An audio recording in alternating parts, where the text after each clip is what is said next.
Hello, BookTube. I have some mail for you today on an absolutely beautiful day. Lots and lots of low-hanging cloud and scud, so it's not the bright blue, cartoonishly bright sky that I've seen the last few days, but it's warm. It's warmer. It got into the 80s Fahrenheit in Boston today, which meant that it was one of those beautiful things where the whole of the day is beautiful, and you just know it's an organic matter, a natural matter, nothing dreadful at all. That the height of the day, the height of the afternoon is going to be warm. Not hot, but warm. You're going to have to accommodate for that. Have all the windows open. When it comes to my little bean, she still charges ahead. She is 6 years old, and she bustles when we walk. She doesn't walk. She bustles. She skims along and has no heed whatsoever for her own physical comfort. She wants to see things. She wants to cover ground. She wants to get things done. She wants to check that every dog isn't getting ideas above its station. All that sort of stuff. Those days are numbered.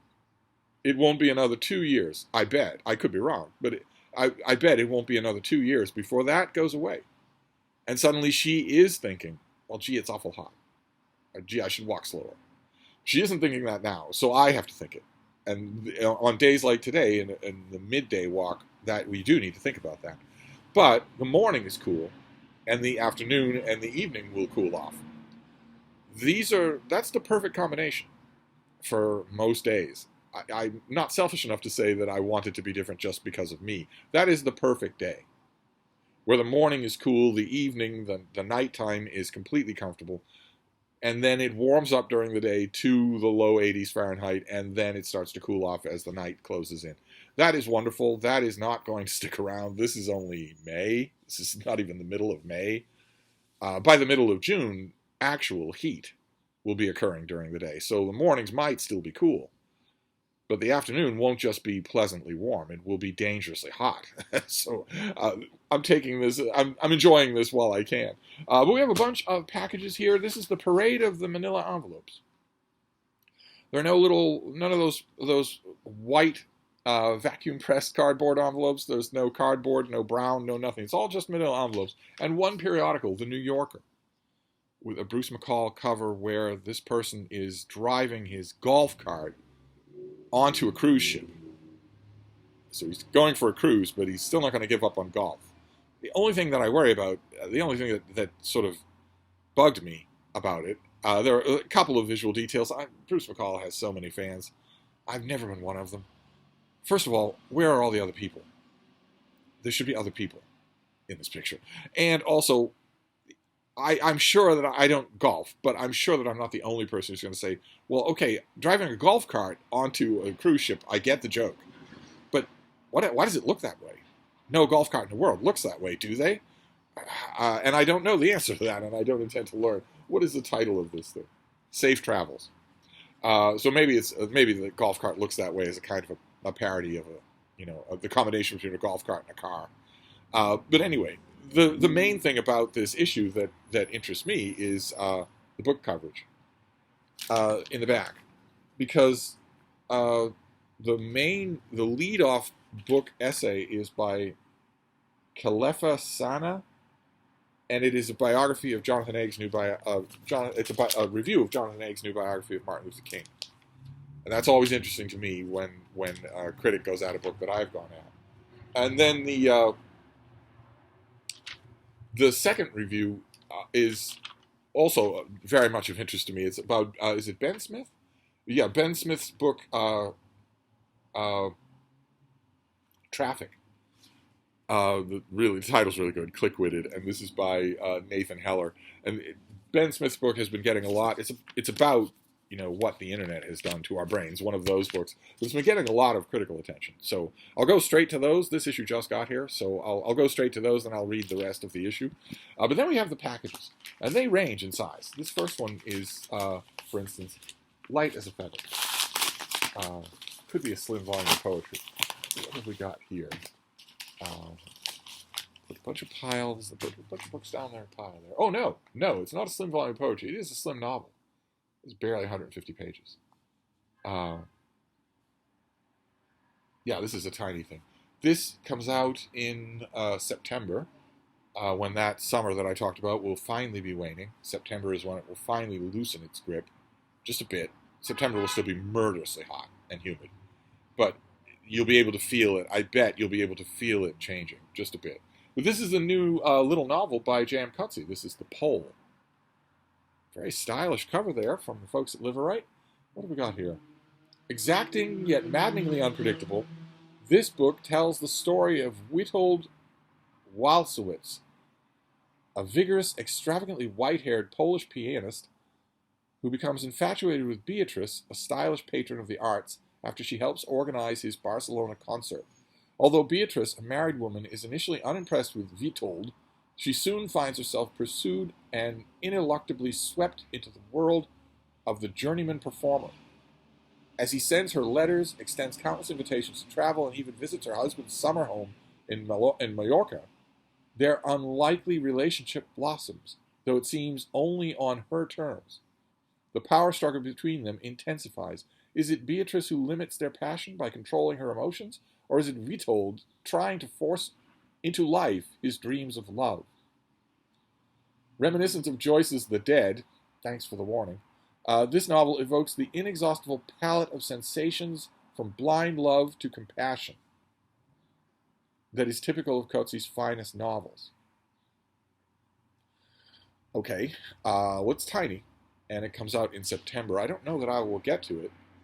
I'm really hoping that the fact that the female love interest being named Beatrice is not a heavy-handed Dantean reference. That'd be really nice. Authors always think they're being clever in that way, and they never are. But this is it'll take no time at all. Maybe, in fact, this is so small that maybe I will read this tonight and just get it under my belt so that when September rolls around or August rolls around, I'll have been thinking about it. Sometimes this author will write a book that I do end up thinking about. It doesn't happen as often for me as it does for his fans.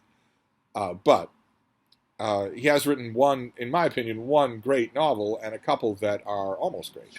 So definitely credit in the bank of Steve. So there we go, a slim novel for September. What is this next thing? This weighs a ton, so this has got to be more than one book. Oh no, okay, no, it's not. It's not more than one book. It's one book, one huge book. This is something I've praised on this channel before. What do we got here? Anything? No, this is The World by Simon Sebag Montefiore. Huge thing, huge history of the world with these great end papers that show human migrations. Very, very nice. This is,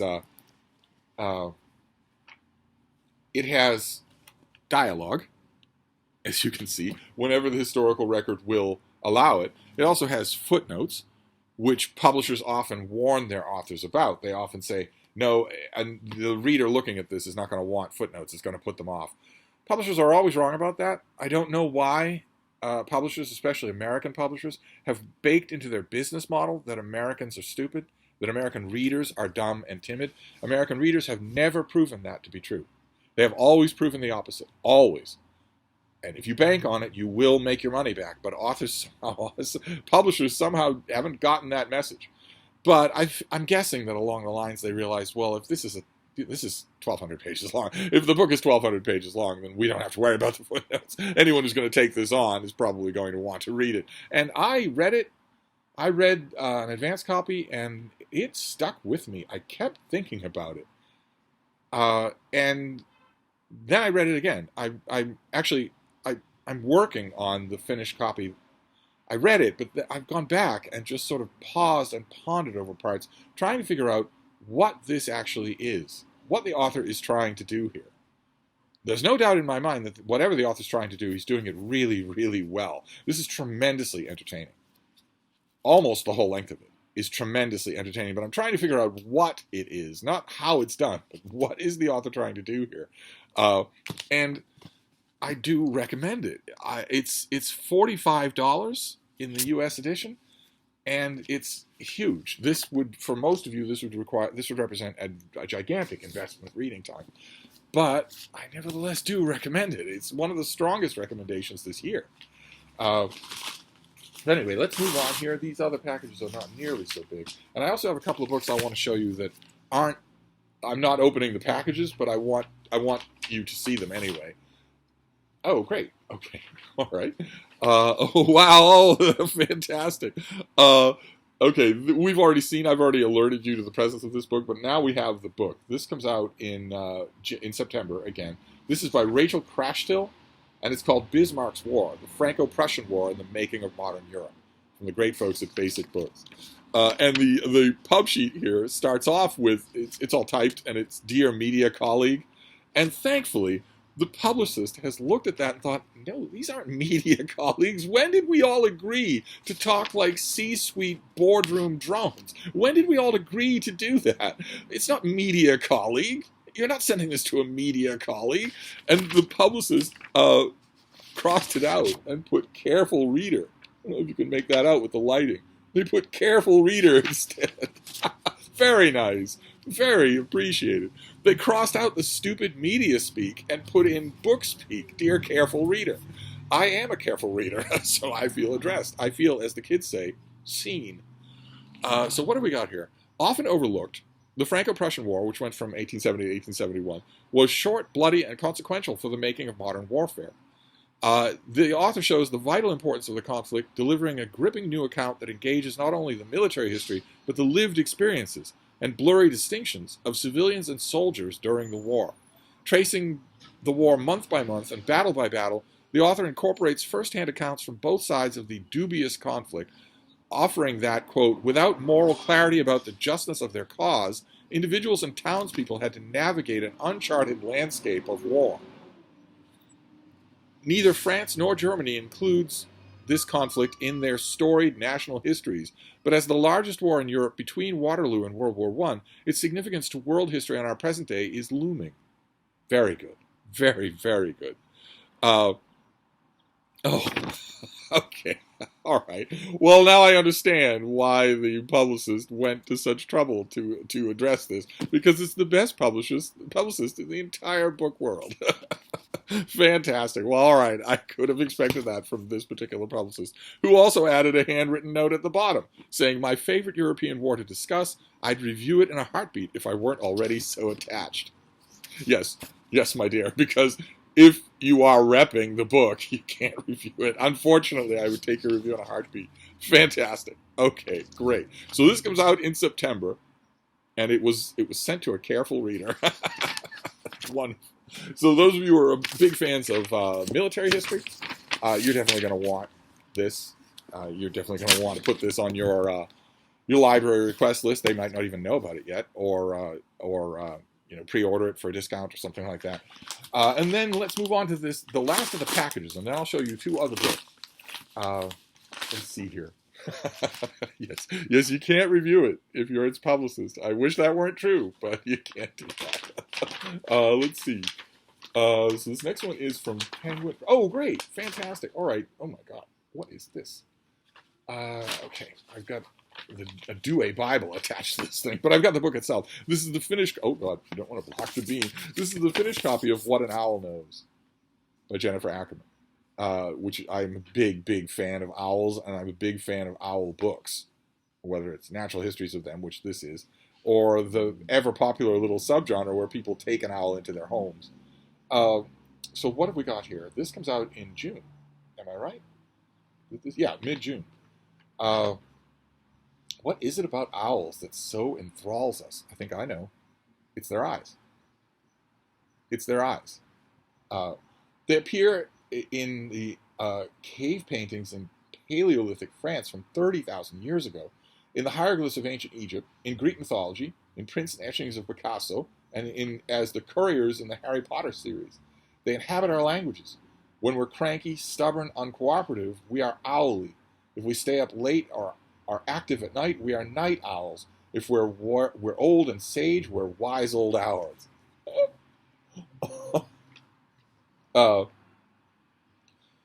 Owls exist on every continent except Antarctica, yet for all their ubiquity, scientists have only lately begun to make breakthroughs in understanding their remarkable anatomy, biology, and behavior.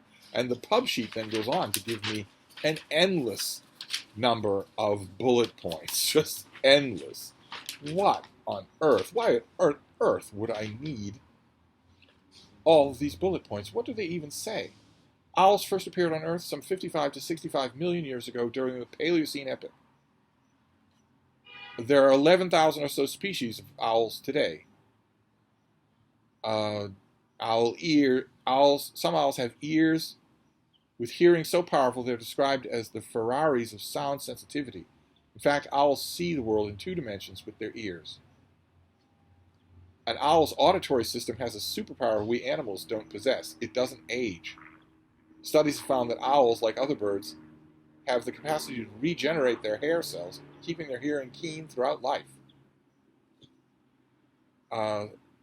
Some 75% of the cortex-like part of the owl's brain is dedicated to hearing and seeing.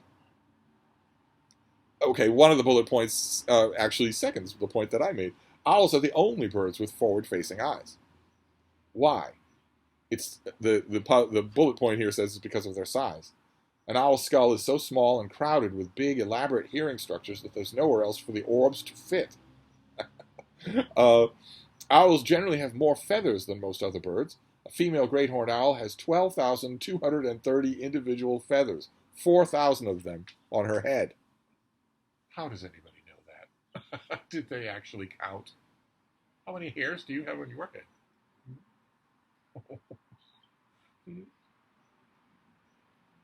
When we go walking in Mount Auburn Cemetery at twilight, I often worry that the bean is an object of interest to nearby owls in ways that my other dogs were not at all. My Basset Hound Lucy was not. You would have needed a forklift to get her off the ground. If you were an owl, if you were a golden eagle, you couldn't have got her off the ground. Birds, little birds, finches and sparrows, used to alight on the flat surface of her back while she was walking in order to rest a while and look around. They knew they weren't in any danger because my pointer was too old and almost blind. And Lucy didn't even know they were there. And Lucy was so fat and waddled so slowly that the flat of her back was stationary. It wasn't doing this at all. So the birds had a perfect resting point to come down and rest on her. Unlike songbirds, which learn their songs through vocal learning, just as we learn to speak by listening, imitation, and practicing, owl calls and songs are hardwired, genetically fixed. And owlets begin vocalizing in the egg, even before they hatch. And on, just point after point after point about how fascinating owls are. Okay, great. Well, this comes out in June. I will certainly be reviewing this thing. And now you know. Now that you know there's a finished copy coming out next month. So we're just going to keep going here because I've got 2 more books that I want to show you that were opened off camera. One is translated literature. This is David Diop, who you will remember because he wrote a little book called At Night All Blood is Black. At Night All Blood is Black, which took off. I got it. We hauled it on this channel. I wasn't expecting it to take off, but everybody and his brother reviewed it. And now there's a new work translated by Sam Taylor, Beyond the Door of No Return. So I thought, let's see what we've got here. The setting is Paris, 1806. The renowned botanist Michel Andensen lies on his deathbed, the masterwork to which he's dedicated his life still incomplete. As he expires, the last word to escape his lips is a woman's name, Maram, which is also palindrome. The key to this mysterious woman's identity is Andensen's unpublished memoir of the years he spent in Senegal, concealed in a secret compartment in the chest of drawers. Okay. The memoir, I assume, is what's sealed in a chest of drawers. It wasn't that he spent his time in Senegal penned up inside a piece of furniture. Therein lies a story as fantastical as it is tragic. Maram, it turns out, is none other than the fabled Revenant. A young woman of noble birth from the kingdom of Walu, Maram was sold into slavery but managed to escape from the island of Gori, a major embarkation point on the transatlantic slave trade, to a small village hidden in the forest. While on research expedition in West Africa as a young man, Addison hears the story of the Revenant and becomes obsessed with finding her.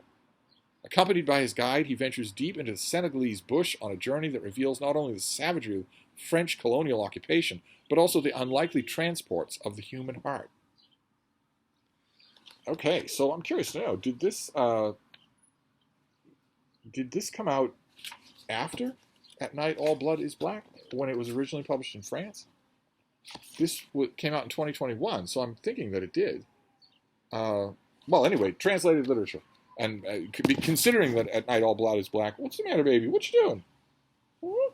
What's the baby doing? Oh, you never come down on this side. What you doing? Huh? Where's the baby? You are too hot on your seat on the window there? Did you actually want to be on the other side? I've got books over there. Is that what was in your way? Mm-hmm.